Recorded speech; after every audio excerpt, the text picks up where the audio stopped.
Hey guys, in this video I'm going to show you how to check weight on ACBuy.com. If you find this video helpful, please consider to like this video and subscribe to my channel. In saying that, let's just jump straight into the video.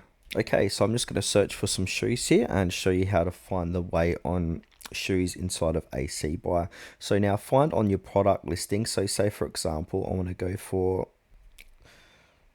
these coconut shoes here. So I'm going to click onto the product. Now, once we're on the product page, we want to scroll down, and on the right hand side, we're going to see a lot of information. We're going to see the size, the quantity, and then the single product data. And then from here, this is where you can find the weight, but sometimes the company or products don't list their weight here. So if we keep scrolling down again and click onto where it says product details, we've got specific parameters, shopping agent notes, after sales service. Go ahead and click on the specific parameters. So scroll down here, you can see the product category, the age group, style, but keep scrolling down. Weight should be listed here as well.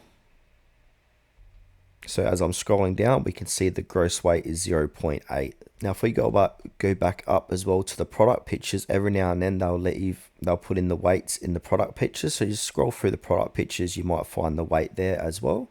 And now another thing we can do if you can't find the weight on any of those different options I've given, if we scroll down here, we can go ahead and leave a message. So go ahead and purchase one and then leave a message and say, hey, I just want to know what the weight is, and then to cancel your order. So make the order, then cancel it with one order. Then they'll get back to you letting you know what the weight is.